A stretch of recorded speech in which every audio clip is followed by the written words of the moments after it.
د هیواد د کرنې او مالدارۍ وزیر نصیر احمد درانی چې د مرغومې په 10مې د ننګرهار مرکز جلال آباد ښار ته سفر کړی د جلال آباد په شاهي ماڼۍ کې د دې ولایت والي حیات الله حیات ولایتي شوراغړو او بزګرانو سره د لیدنې پر مهال یاد ژمنه وکړه او د معلوماتو له مخې په دغه پیسو به بزګرانو ته د چرګانو ساتلو، شنو خونو او بخوره سیستم رامنځته کولو او دغه راز بزګرانو ته د کرنې د وسایلو په ورکړه مصرفیږي. د ننګرهار والي حیات الله حیات ویل په داسې حال کې چې په هر لحاظ فرصتونه شتون لري خو بیا هم د دغه ولایت بزګران له ګڼو ستونزو سره مخامخ دي او تر ډیره ستونزه د اوبو د کمښت ده. هغه ویل د دغه ولایت تر نیمې ډېرې ولسوالۍ د سپینغر لمنې په اوږدو کې پرتې دي او له هماغه اوبو یې ځمکې خړوبېږي خو د سربندونو نه موجودیت د دې لامل شوی چې اوس ډېرو ولسوالیو ته اوبه نه رسېږي او فصلونه یې له وچکالۍ سره مخ دي. نوموړي د ننګرهار کانال ته په اشارې سره وویل که یاد کانال بیا ورغول شي او په خپلو پښو ودرول شي نو نه یوازې دا چې کرنیزې حاصلات به ورسره زیات شوي وي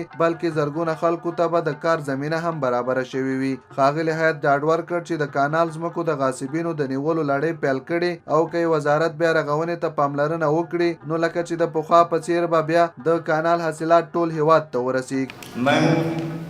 سږکال د کوکنارو د نه کرلو هوډ کړی او په دغه پروسه کې چې کله علماو متنفذینو او قومي مشرانو سره ټولو په دې قناعت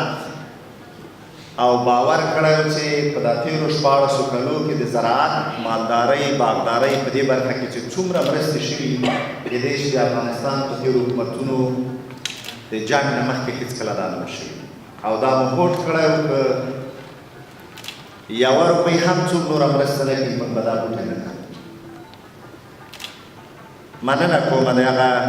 ټولو مرستو نه چې د زراعت، مالدارۍ او باغدارۍ په برخه کې په دې ولایت کې شوی. وزیر صاحب د دې تر څنګ چې د تېرو ټولو کړنو نه مننه کوو په ننګرهار کې زه فکر کوم د دې په خاطر چې یو زراعتي ولایت ده، په مالدارۍ ولاړ ولایت ده، په باغدارۍ ولاړ ولایت ده، بیا هم ضرورت د دې شته ده چې موږ د ځان بساینې خواته موږ دې خواته چې د افغانستان نورو نقطو ته او حتی د نړۍ نورو هیوادونو ته موږ خپل زراعتي توکي، موږ خپلې میوې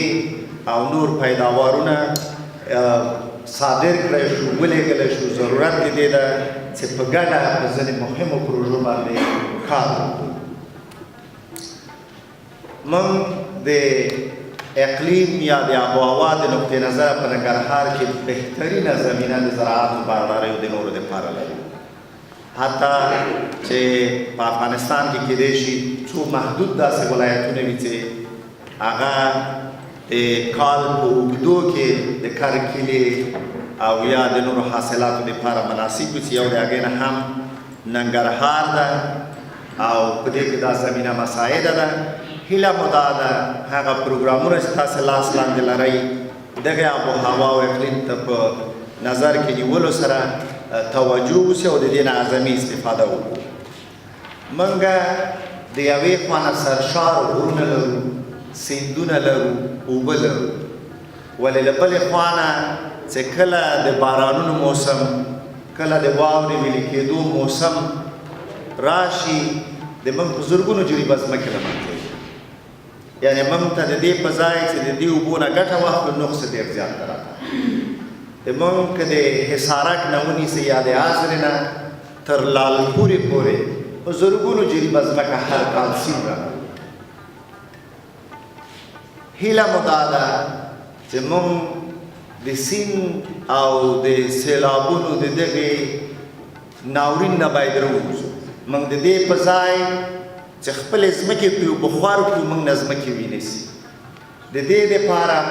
زه فکر کوم هغه طویل مدت غوښتنې د موږ چې هغه دا دي چې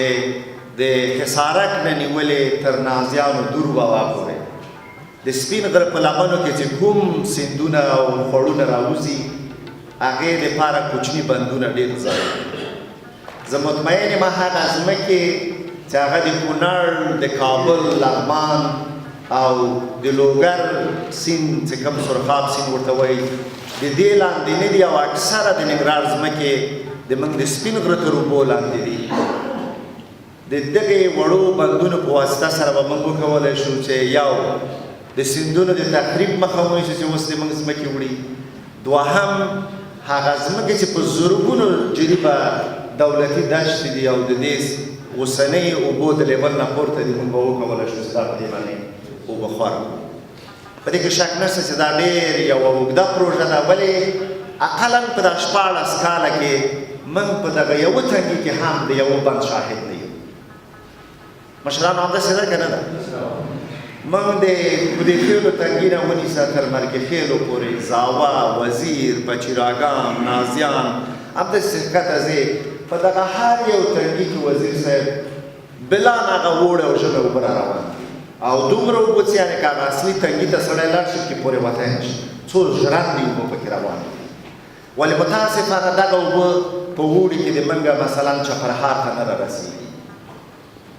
دې خوا ته مثلا زاخل دې سیمو ته نه رارسېږي، یا بټي کوټ ته نه رارسېږي، یا مثلا نازیانو ته ښکته برخو ته نه رارسېږي، سرخروب ته نه رارسېږي، د خوږیاڼیو جنوبي شمالي برخې ته نه رارسېږي. په دې معنا چې هلته شګې دي، هغه دي، هغه اوبه له منځه ځي او ذوبېږي، نو جذبېږي. نو د من هیله دا ده چې د دغې بندونو په جوړولو کې ولو که د یوه نه افتتاح وشي، زه فکر کوم دا به یو لویه لاسته راوړنه د اوبه خوار او د من د دهقانانو دپاره به یو لوی زیری. اوس خو فعلا په ننګرهار کې یعنې واقعیت دا ده چې هماغه د فارسي د هغه شعر هغه ده چې آب در کوزه و من تشنلبان می‌گردیم، یعنی واقعیت دا ده اوبه موږ وړي، اوبه موږ نه تاو را تاو دي، خو موږ پکې وچ کلک او د تندې نه لیوني ګرځي. بله موضوع وزیر صاحب چې خوشبختانه چې تاسې په دغه ستړي مشي کې هم ورته اشاره وکړله، متاسفانه موږ همیش چغه ویلې ده چې موږ متوازن او برابر انکشاف ته ژمن یو او دې ته ژمن یو د یو دولت او حکومت په صفت باندې. ولې نامنۍ د دې باعث شو چې دغه بېعدالتي منځته راوړې وه چې په ځینې ولسوالیو باندې تمرکز شوی و د کار او په ځینو کې حتی هېڅ لاندې شي. زه د دې زیری در کوم وزیر صاحب چې موږ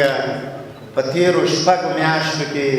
ډېرې ولسوالۍ کې د خدای رضا یې د عام ټغر مو هلته وغوړاو د خدای په توفیق او د ولسونو په مرسته باندې. مثلا بټي کوټ ولسوالي 14 کاله د طالب په لاس کې وه، د هغې اکثرت سیمې بالخصوص د کانال ځمکې دا تقریبا 3-4 میاشتې کېږي چې کاملا موږ تصفیه کړله. نن هغه په زرګونو هکتاره ځمکې د موږ او تاسې په لاس کې دي. هلته اساسي کار ته ضرورت ده چې هغه هم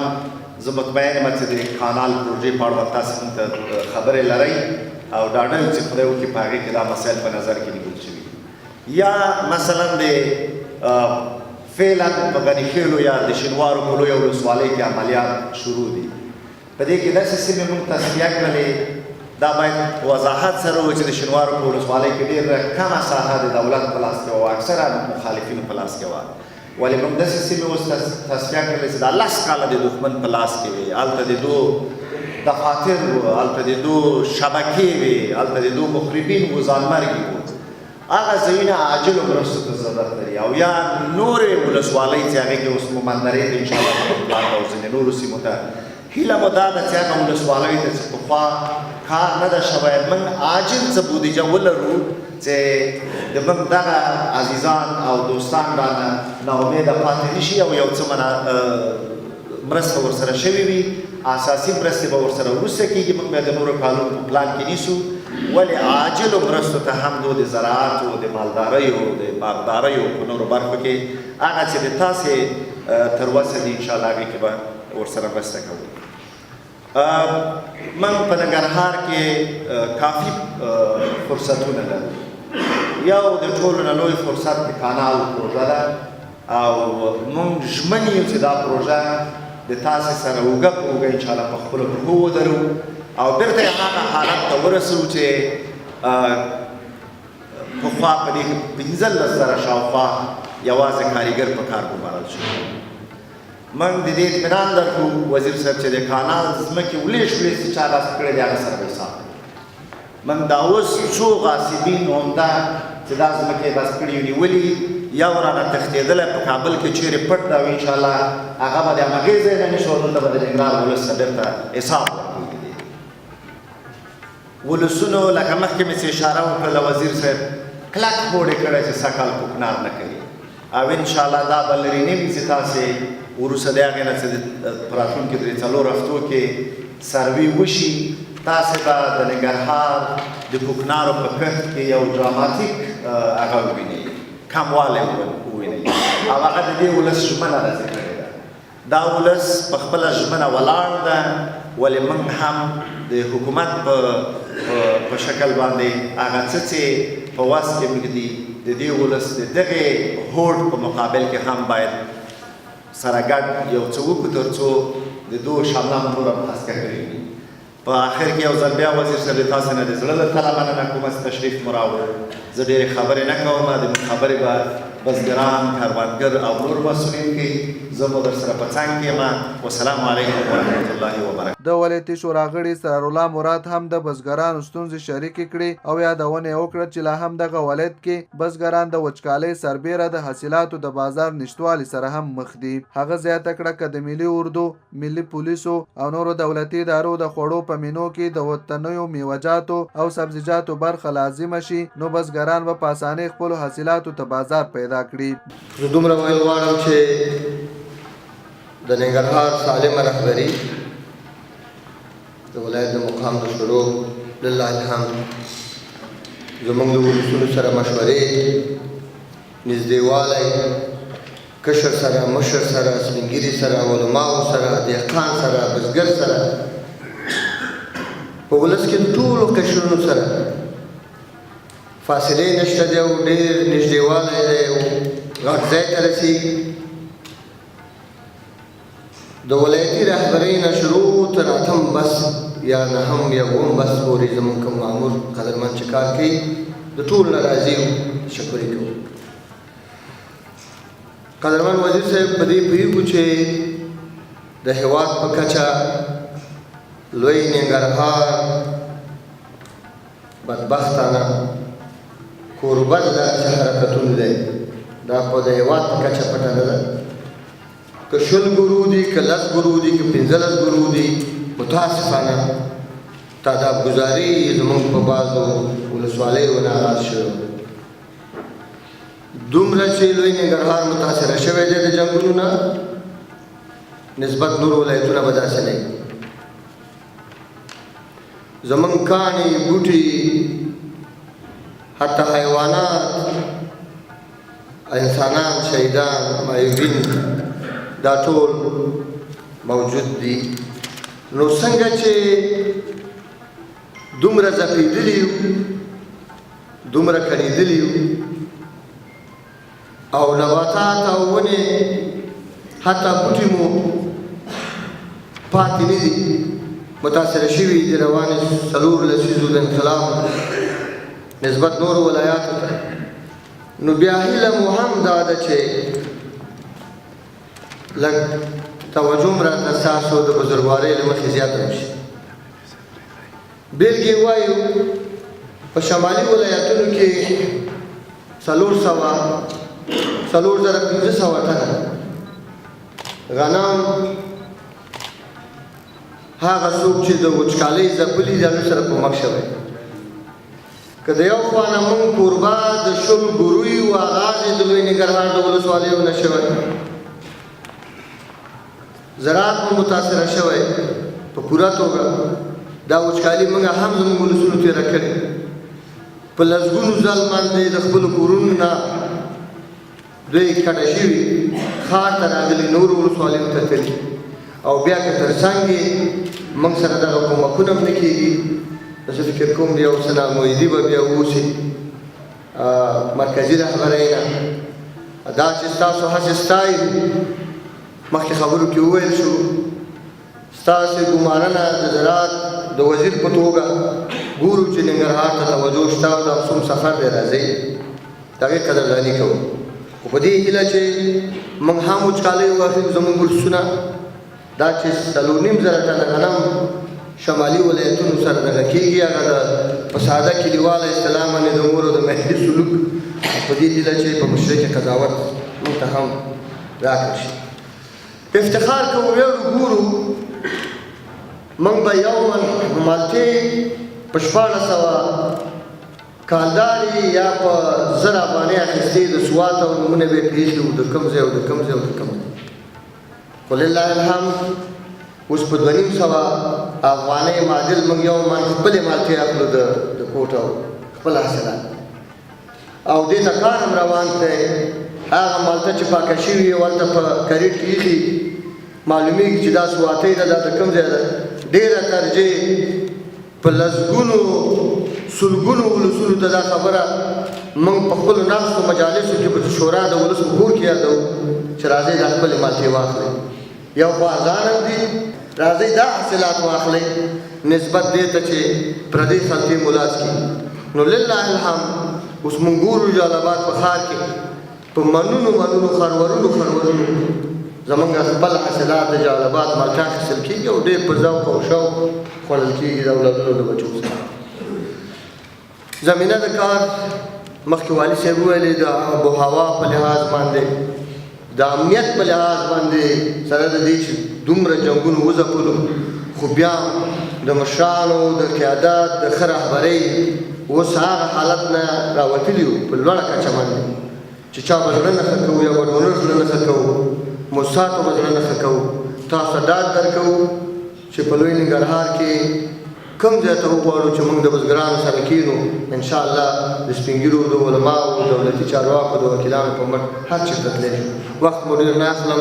او راتګ ته مو بیا هرکلی وایم د ولسونو پر منلي مننه. د بزګرانو په استازۍ د کوز کونړ ولسوالۍ قومي مشر او د بزګرانو د اتحادیې مشر محمد اکبر غوښتنه وکړه چې بزګران باید په ټول هیواد او په ځانګړې توګه ننګرهار کې د کرنیزو وسایلو، اصلاح شوو تخمونو او سرو په برخه کې ملاتړ وشي. نوموړی وایي زموږ ځمکې څه د کونړ او څه د کابل په سیند لاهو شوي، ځینې جبازارې زیاتې اوبه لرونکي شوي. نو که تاسې د سیندونو په غاړه د استنادي دیوالونو او مصنوعي ځنګلونو د جوړېدو کې موږ سره مرسته وکړئ دغه ستونزه به مو حل او خپلې ځمکې به مو بیرته راستنې شوي وي.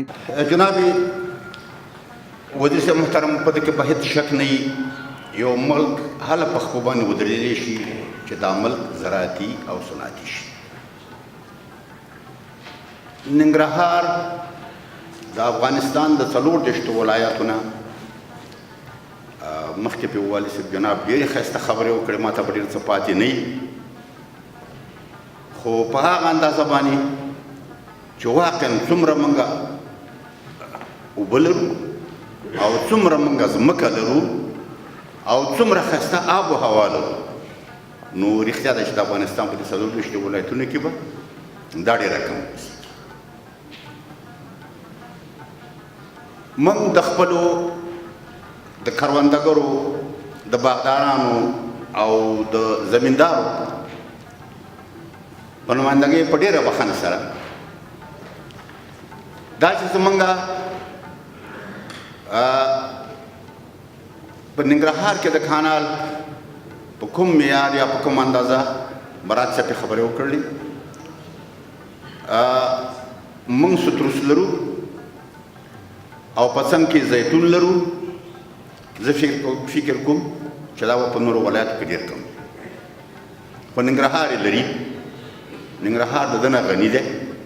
او دا لري د ده دپاره بازار که ولرو کېدای شي بازار یې کمزوري اوسېږي ستاسې توجه دغه ته راګرځو چې بازار یې باید تقویه شي. د یو متوازن انکشاف په خاطر چې موږ تر کومه بریده پورې یو متوازن انکشاف ولرو واقعا ډېر ضرورت دی ورته چې موږ یو متوازن انکشاف ولرو انکشافي پلانونه. زموږ زراعت تا ته پیشنهاد دا دی چې زموږ زراعت میکانیزه شي تخمونه په وخت کو د کیمیاوي که توره وي او که سپینه وي په خپل وخت د کروندګرو سره البته په هغه انداز باندې کومک کونه پکار ده. تاسو سره کومک وکړئ چې د که په ډېره کمه یو څه فیصدي د ځان سره واخلئ او یو څو فیصده په کروندګرو ورکړئ تر هغه وخته پورې چې د دې رفع حاصلات کېږي دې کې به هېڅ شک نه چې موږ ته په خپل وخت تخم نه رسېږي په خپل وخت کود نه رسېږي د دوا درملو مشکلات دي. هیله مې درنه ده چې خپل په ولایاتو کې ساحوي دفترونه تقویه کا ولایتي دفترونه تقویه کړه چې د کروندګرو همیشه دپاره ناسته ولاړه د خپلو مامورینو سره په ولایاتو کې په اطرافو کې ده په کلو بانډو کې ده. یوازې دې خبرې ته په رښتینه باندې اشاره وشوه. موږ 11 بندونه ډېری ځل د 15-16 کالونو را په دې خوا باندې وادي کېږي چې د سپین غر په لمنو او د درې نور په ولسوالۍ کې به یو ذخیره‌یي بند جوړېږي. هغه به داسې وي چې د یوې خوا نه به سیلابونو مخه نیول کېږي او د بلې خوا نه به هغه ځمکې هغه شاړې چې دغه اوس دغه د وچکالۍ ناورین تهدید کړي دي دا به بیرته آبادېږي او موږ به خود کفا کېږو. د سپین غره په لمنو کې په ټولو تنګو کې په ده کې هېڅ شک نشته دی چې اوبه نشته او وادي نه دي شوي. تل دپاره وادي شوي دي خو وادي سر ته نه دي رسېدلي. والي صاحب په دې خبرو کې خپل وویلې چې زمونږ که یو تنګ هم دغلته پې کار شروع شي نو موږ ته به د نورو تنګو د جوړولو یو څه دغه را برابر شي. ده فکر به ورته برابر شي چې را کولی شي چې موږ دغه خپل تنګي را جوړ کړو او را جوړ شي. د اوبو دپاره یو قوي او ښه مدیریت پکار دی. باید موږ چې څومره اوبه ولرو زموږ ځمکې د کونړ سیند او د لغمان سیند د کابل سیند اکثره ځمکې زموږ جبهزارې کړي او یا خو په هماغه زموږ کې سیندونه بهیږي هغه ځمکې زموږ نه واخیستلی شولې. دا هغه څه دي چې که د دوی د مخنیوي په خاطر باندې یو کار وشي دیوالونه استنادي وشي محافظوي دیوالونه ورته وشي او دغه ځمکې یا باغونه شي دغه ځمکې ځنګلات شي نو دا به د هوا ککړتیا به هم راکمه کاندي او ورسره به زمونږ هغه شاړې ځمکې چې نن پکې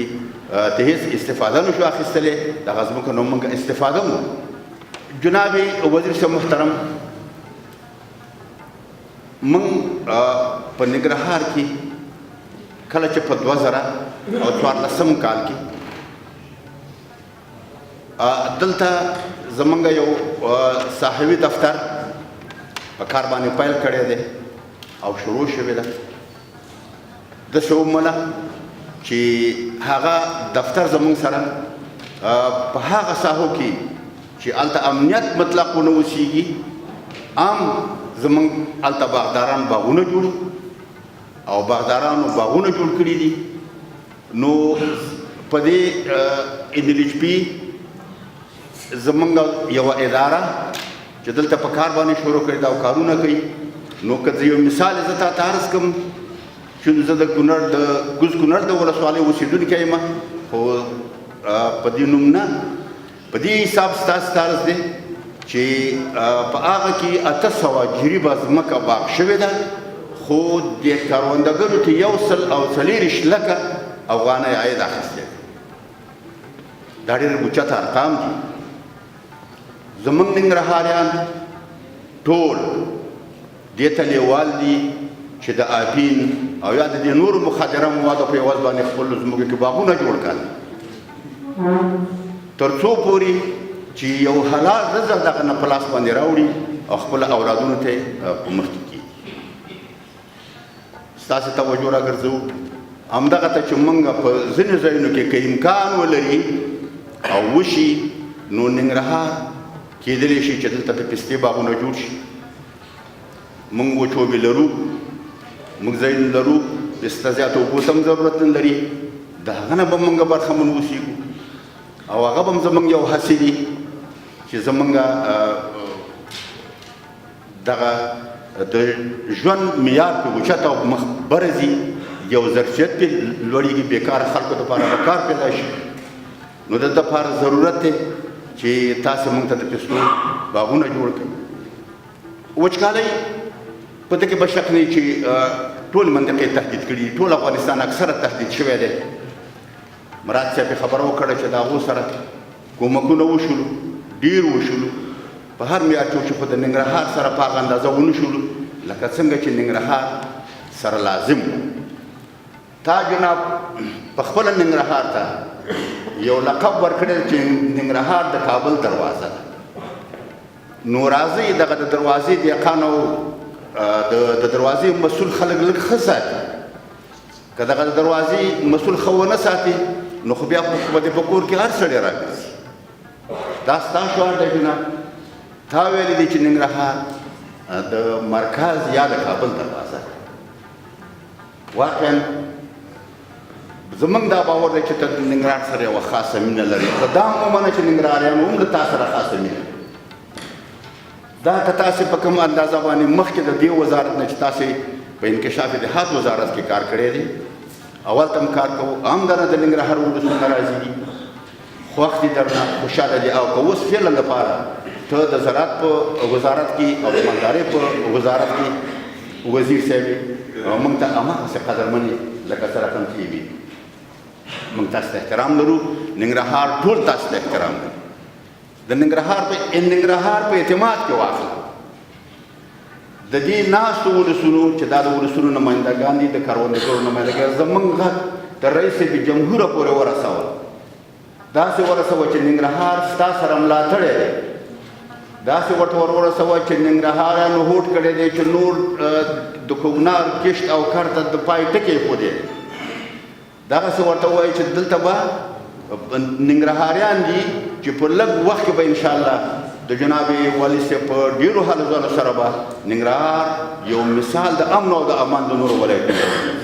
زموږ دا باور دی انشاءالله دا به کېږي ننګرهاریان به دا کوي تا سره زموږ وعده ده ته دغه زموږ وعده راسوي رئیس جمهور سره شریکه که ورته ور ووایاست ننګرهار ستا ننګرهار دی او په ننګرهار کې به د ننګرهار ولسو د ستا تر شا ولاړ انشاءالله العزیز مشکل نشته بلخوا د کرنې او مالدارۍ وزیر نصیر احمد دراني وویل چې د ننګرهار ولایت د کروندګرو ستونزو حل لپاره ځانګړي پلانونه لري او زیاته کړه نږدې وختونو کې به دغه ولایت کې د یو ستر زراعتي صنعتي پارک د جوړېدو چارې هم پیل شي خو تازه د دغه ولایت د جګړه ځپلو 10 ولسوالیو بزګرانو سره د مرستو اعلان وکړ هغه ویل د شاوخوا 104 میلیون افغانیو په ارزښت د دغه ولسوالیو بزګرانو سره د هغوی د اقتصاد پیاوړتیا په موخه مرستې کیږي دراني زیاته کړه د ګوشتي دوربابا کوټ او خوګیاڼیو ولسوالیو زرګونه کورنیو ته د هګیو د چرګانو 10 کیتې چرګانو مرسته کیږي چې 24.3 میلیون افغانۍ به پرې لګښت راشي دغه راز د خوګیاڼو د رینور ولسوالیو 1500 کورنیو سره تر دې د یو څه لوړ معیار چرګانو مرسته کیږي مخکې له دې چې زه د تاسو خدمت ته هغه رایې وړاندې کړم چې ما څه راوړي غواړم یو څو نقطې د جناب والي صاحب او د رئیس شورای ولایتي او د قدرمن ورور چې د بزګرانو په نمایندګۍ خبرې وکړي یو څو خبرې وکړم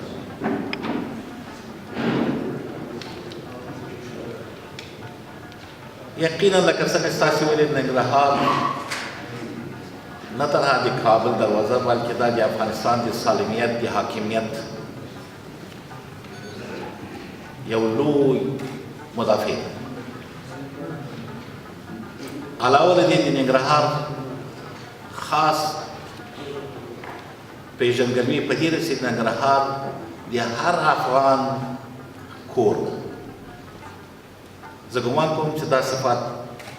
په نورو ولایاتو کې ډېر کم دي ځکه د تاسې هغه جغرافیایي موقعیت د تاسو مېلمه پالنه د تاسې عصر شملو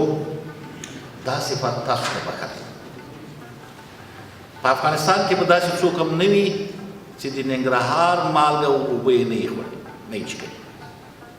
خاصا د جوحاتو ورځو کې خاصا په هغو سختو ورځو کې چې د افغانستان باندې د توره تیاره وه او بله لاره هم نه وه همدا ننګرهار و چې د افغانستان ټولو خلکو ته یې غېږ خلاصه کړې وه هرکلی یې ورته ویلي وو د دوی مېلمه پالنه یې کړې نو تاسو په څو لحاظ حقدار د دې یاستئ چې د افغانستان حکومت او د کوم وزارت چې زه مسؤل یم ډېره توجه وشي بل ځانګړتوب د ننګرهار دا ده چې تاسې د زراعت یا د کرهڼې له نقطې نظره نه تنها د ننګرهار د ولایت په شکل بلکې د څلورو ولایاتو انداز دی ځکه څلور فصله ده تاسې کولی شئ افغانستان موړ کړي د افغانستان د اکثریت خلکو ډوډۍ به د تاسو د خولو نتیجه وي. په دې اهمیت موږ پوه یو او دا ځان ته خپل ارزښت او ځانګړتیا لري. په همدې خاطر سره د ټول د کرهنې د وزارت څخه تاسې په هغه کې لیدلي فیسبوکو کې د ما 10 میلیارده افغانۍ بودیجه وه. په 10 میلیارده کې تاسو ټول ته زه د هرې افغانۍ حساب درکوم 680 میلیونه څه د پاسه په تېر کال کې په ننګرهار کې مصرف کړي. 680 تقریبا د ټولې بودیجې تر 11 برخې اضافه 40 ولایته. دقیقا چې ټول ولایتونه نه لحاظ د کرنیز اهمیت او کله نه هم د نفوس په لحاظ د ننګرهار په اندازه ده، خو د افغانستان د کرنې د وزارت 11 برخه ټوله بودیجه ما په ننګرهار کې مصرف کړې او دا ځای لري او اوس هم وایم چې کمه ده، باید اضافه شي. درته اضافه کوم. جناب والي صاحب تاسو د باغدارۍ ته اشاره وکړه، هم رئیس د شورای ولایتي او د مورور یو څه چې ما نن د شپې اسناد کتل، پروسه کال موږ تاسو ته 200 هکتاره ځمکه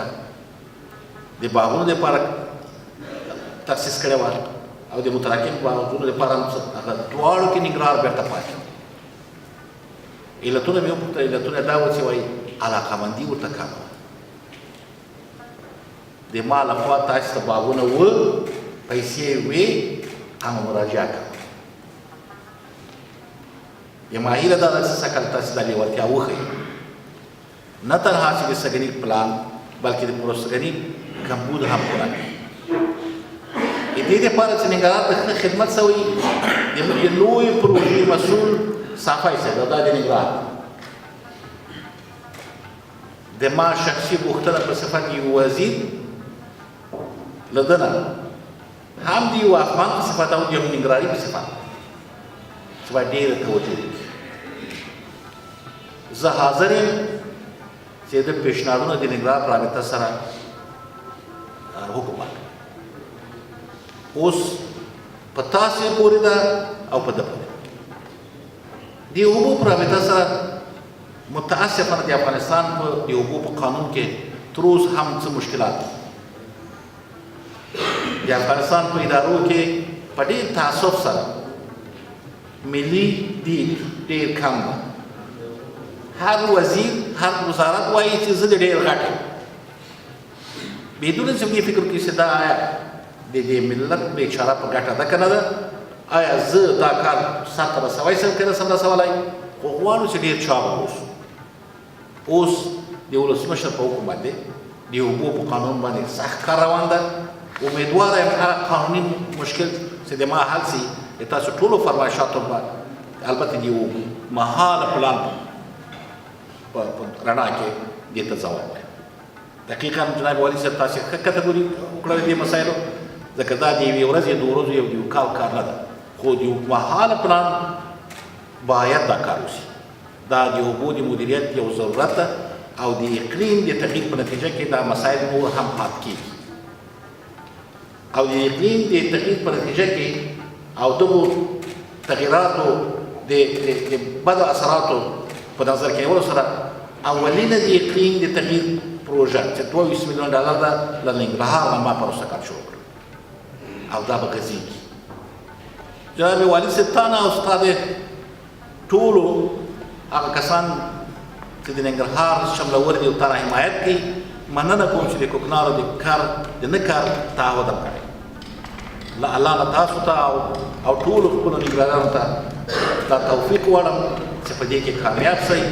او په همدې خاطر سره موږ د کوکنارو د مبارزې اولینه پروژه له ننګرهاره شروع کړې. که دا پروژه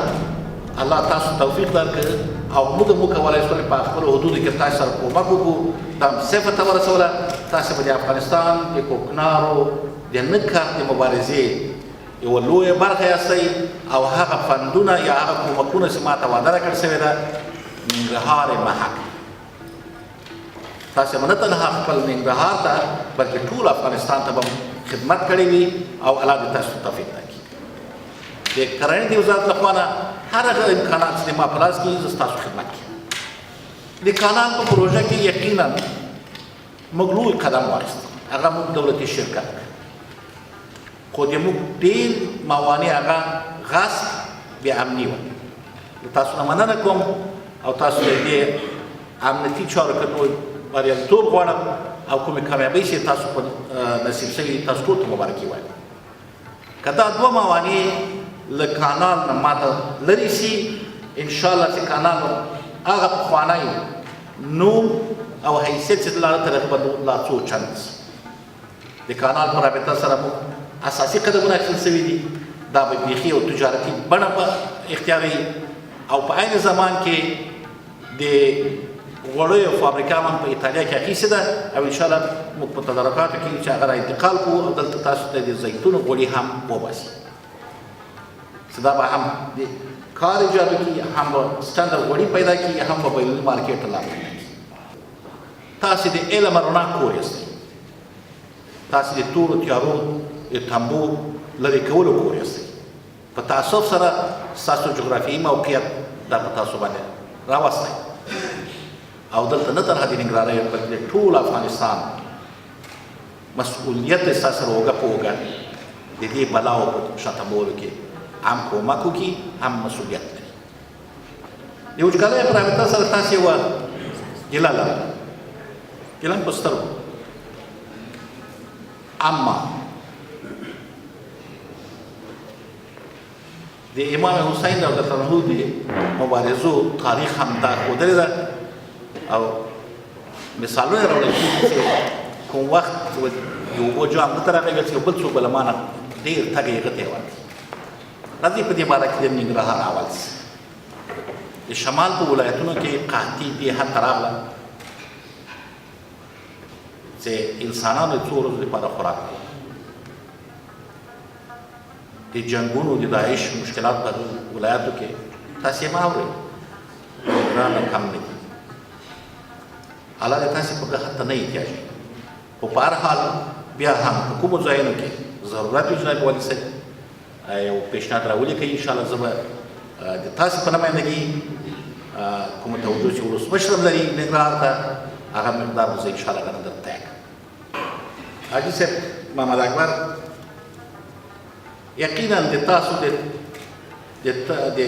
تندي خولې او د لاسو تڼاکې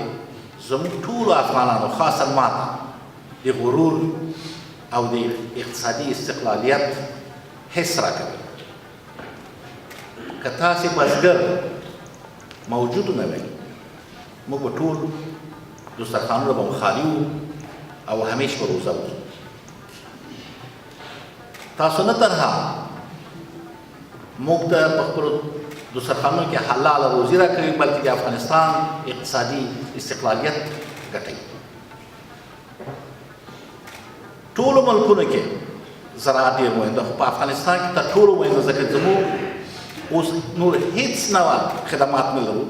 صنایع نه لرو، صرف او صرف زراعت ده چې موږ افغانستان ته هم اقتصادي استقلالیت راکوي، هم ملي اقتصاد ته رشد ورکوي او هم زموږ ګېډې ولي او یا خلک د دنیا هېوادوالې موږ ته کومک کوي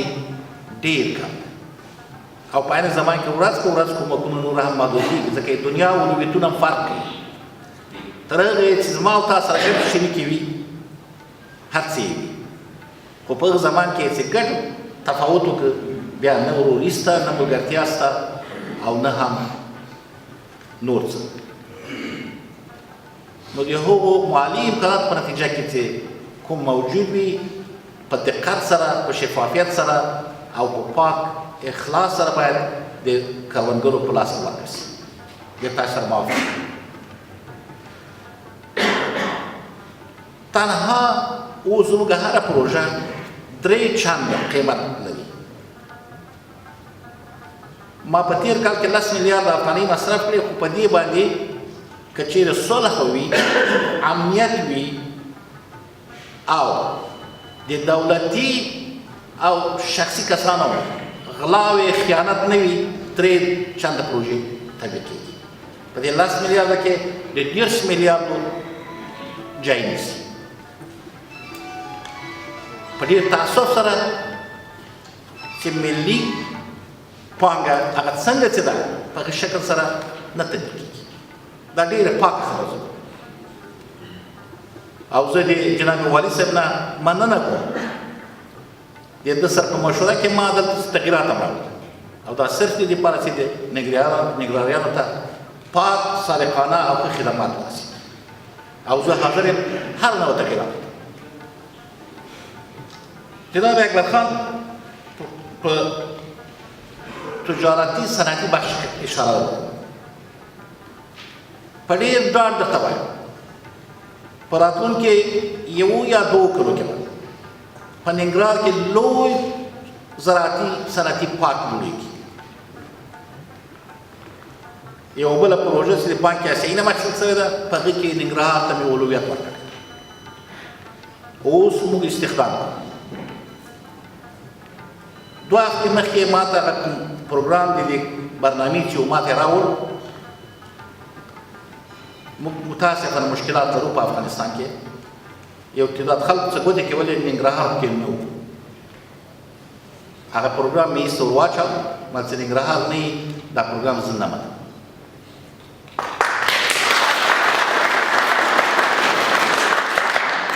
علاوه له هغه هغه چا چې ګوتې کولې سبکدوش اوسو. ننګرهار ته به حتما دا پارک راځي، منتها یو مشکل ده چې اوس مطالعه پرې کوو د دې چې هغه پارک نه چې کومې صنعتي اوبه ځي هغه رود ته ځي. رود بیا خرابوي، زراعت ته نقص کوي، کیدای شي جای بل چېرته تغییر ورکړو، خو دا به راځي. د سټریسو او د زیتونو د مارکېټ پرابطه فوقالعاده مارکېټ و، هېڅ مشکل نشته. په کومه ورځ چې زه پوه شم چې زما د ننګرهار، لغمان او کونړ سټریس ټول افغانستان ته رسوي، په هغه ورځ به زه خارجي واردات بندوم او یا به تعرفات دومره وړو چې په هېڅ قیمت له موږ تولیداتو سره همسري ونشي کړی. تاسې باور وکړئ، زه به وجه تکلیف د شکر لرم، خو هره شپه د خپل ننګرهار مالټې خورم او ډېرې اوبهدارې او ډېرې شیرینې دي. د سوات او د بل دیو ته نه رسېږي. باور وکړئ چې ډېرې مسله دي. سږ کال موږ الحمدلله 10,000 ټنه سټریس د ننګرهار ته وړل. د ما پروګرام 3 ولایتو ته، ننګرهار، لغمان، کونړ ته، چې دا به ډېر زیات په سټریسو، په زیتونو، په کوم ځای کې چې چهارمغز کېږي او په کوم ځای کې چې نور میوه‌جات کېږي، حتی انارو لپاره هم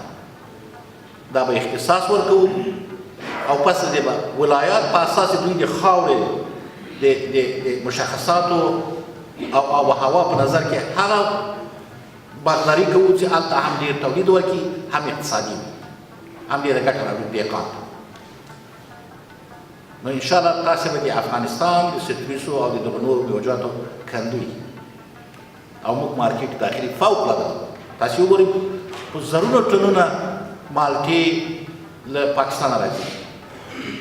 موږ د مارکېټ مشکل نه لرو، مشکل په دې کې څنګه یې تولید کړو، څنګه یې وساتو. خو دا تنها د ما په کړنو نه کېږي تر هغه چې تاسې له ما سره کومک وکړئ، تر هغه چې تاسې ما سره زحمت ونه باسئ او زه په خدمت کې. د پیستو باغونه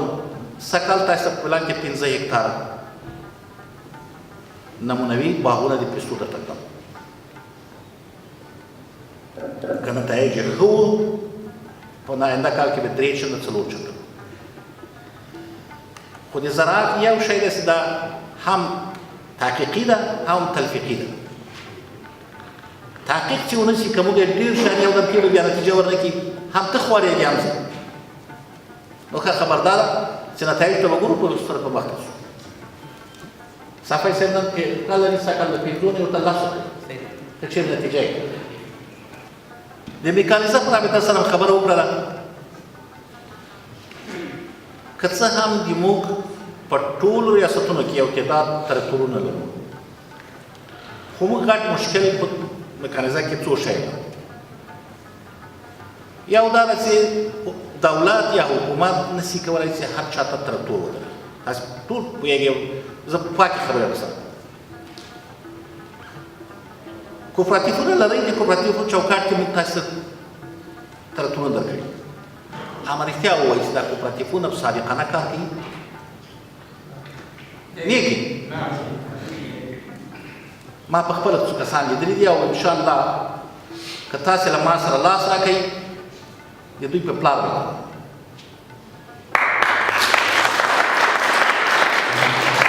طرحه یې جوړه کړئ څنګه له دغه تراکتورونو تاسې استفاده کوئ. کله کله دلته ډېر مراعات هم په در نه خوري. په حق به درېږو او په قاطعیت به عمل کوو. په عین زمان کې د ما په ریاستونو کې تراکتورونه دي، څنګه استفاده ترې نه کوئ؟ راکړئ طرح. خو دا به داسې نه وي. اکثرا خلک وایي زه د حکومت مال بش کوئ. دا بیت المال د ایتام مال دی، د ما نه ده. دا د یتیم مال دی، د کونډې مال دی. له دغو نه مؤثره استفاده څنګه کوئ چې تاسې وکولی شئ میکانیزه شي. اوس یو له هغه نه ما سږ کال تاسې به اورېدلي وي ما اعلان وکړ چې څوک چې څېړنې کوي د وزارت زراعت تراکتورونه یې مفت په اختیار کړي، صرف تیل به ورکوي. د دې لپاره ستاسې تقویه شي، تاسې وکولی شئ زیات کښت وکړئ. دا یو قدم د میکانیزه کولو ته. اما په عین زمان کې بعضې کلیو کې چې د ځمکې کمې دي، چې زه هم د اطراف سړی یم، یو جوړه مځکه د ما ده، یو دوه جوړه د یو بل ده، یو بل ده، تا هغه ته تراکتور نه پرېږدي څوک. هغه بیا زموږ اجتماعي مشکل دا هغه عوامل دي چې زموږ د مکمل میکانیزې مخه نیسي. هغو ته موږ کولی شو په خپلو دودونو باندې، په خپلو رواجونو باندې، په خپلو مشرانو باندې تکیه وکړو، لارو ته پیدا کړو. زه اوس یو سل اتیا تراکتوره نور هم لرم. په دې فکر کوم چې څنګه په هره ولسوالۍ کې د ولسوال په خدمت کې ورکړم. خو تر اوسه یې هغه طریقې چې زه پوه شم چې محاصره یې ما نه ده لا پیدا کړې.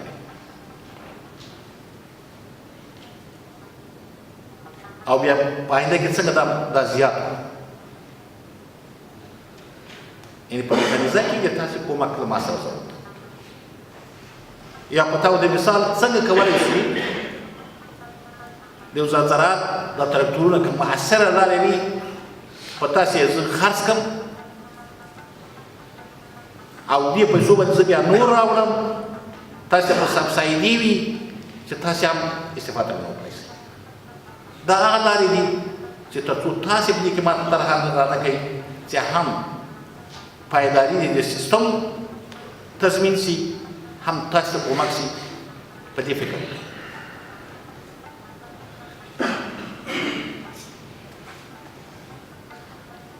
اوس راځم د خپل سفر مخه. که څه هم زه له پوره تیاري سره لا نه یم راغلی. جناب والي صاحب ما ته ویلي چې ته به راځې ننګرهار ته. د ده د عمل په نتیجه کې زه راغلم. خو د ما درې موخې وې دلته. اول دا چې په ننګرهار کې یو تحول را روان ده، مثبت تحول ده،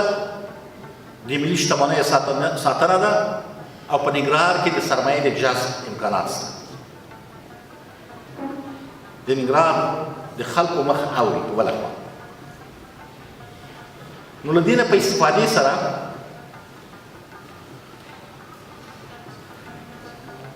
نن که د خدای رضا وه جدید فارمونه چې حاجي صاحب اکبر خان هم ورته اشاره وکړله چې دا به صرف د ننګرهار او د شرقي زون دپاره تخمونه تولیدوي. دا هغه یو شی ده چې تاسې همیشه ګیله لرئ او واقعیت خبره دا ده چې موږ تخمونه په هغه اندازه چې ضرورت ده موږ ته یې رسوي کړئ. 10,000 ټنه د کال وزارت زراعت ورکوي، پروسه کاله ورکړه. اما پروسه کاله کې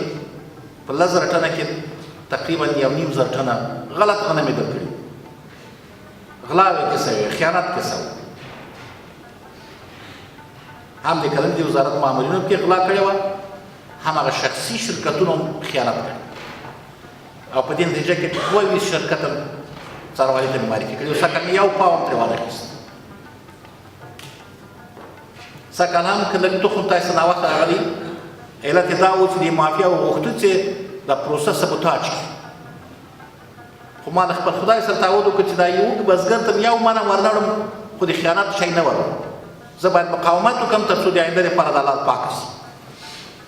سکل ما تخم نظر پر اوسه کړ قیمت اخیستی ځکه له خوب ګوتې یې ګیر کړی اما په یقین څه پاک نه راځئ چې مقاومت وکړو هوډ وکړو د خیانات غلا د دې مخه ونیسو 10,000 ټنه هم که په کال کې ورکړو 10 کلو کې 1 لک ټنه کېږي او دا تخمونه په هر 5 کلو دپاره متداوم کار هم کوي اوس به ټول ملک اساسي تخم نیولی خو متاسفه له یو طرفه موږ پاک غنم نه دي درکړي اساسي تخم نه درکړی که چاته هم ورکړی هغه چاته ورکړی چې هغه نر باندې وړه کړي دي یې خرڅ کړي دواړه مسؤلیت لري زه به کوشش وکړم خپلې غلاوې کمې کړم خپل خیانتونه کم کړم اساسي تخم درته راوړم تاسې ما سره قول وکړئ هغه څوک چې مستحق نه ده ما ته یې راوښیي که نسې ورته ویلی که نه د ولس زور هېڅوک هم نه لري د ولس زور د خدای زور ده تاسې کولی شئ خپل حقوق له هغه چا نه چې غصبیې درنه اخلي واخلي د تاسې هم اواز جګ نه کوي زه خو څه بزرګ نه یم نو هیله مې دا ده چې موږ تاسې به دوطرفه کار وکړو دا دوه فارمونه باندې تقریبا څه د پاسه 8 میلیونه افغانۍ موږ مصرف کړي دي او دا به نن له خیره سره برابره سپارو دومه برخه مې دا وه چې موږ دلته د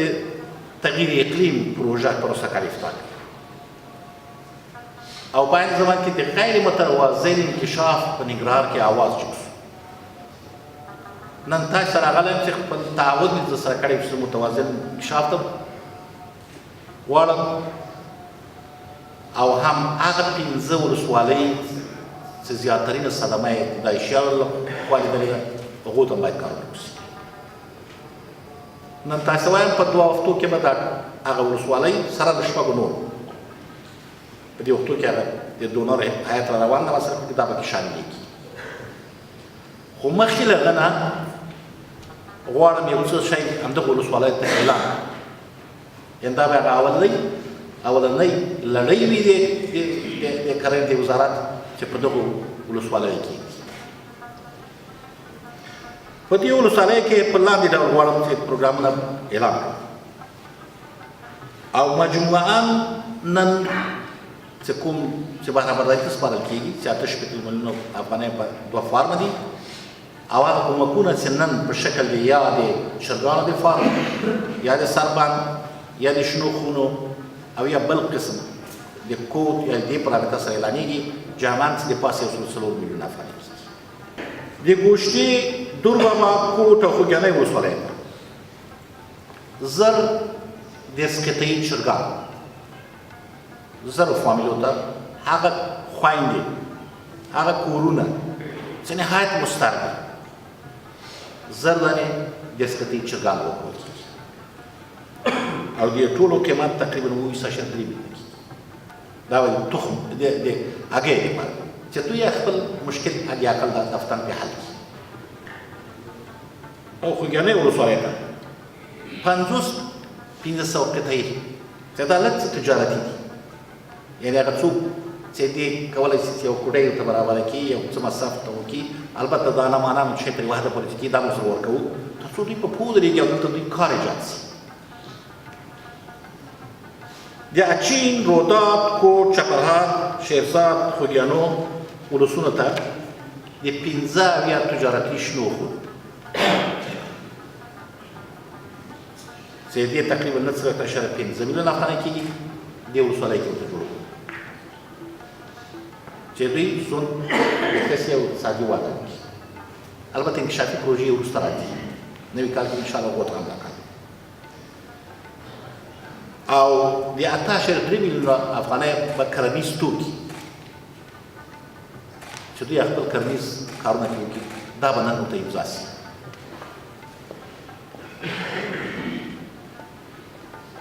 په ابدي تقسیم د خوږیانۍ په ولسوالۍ کې یو سربند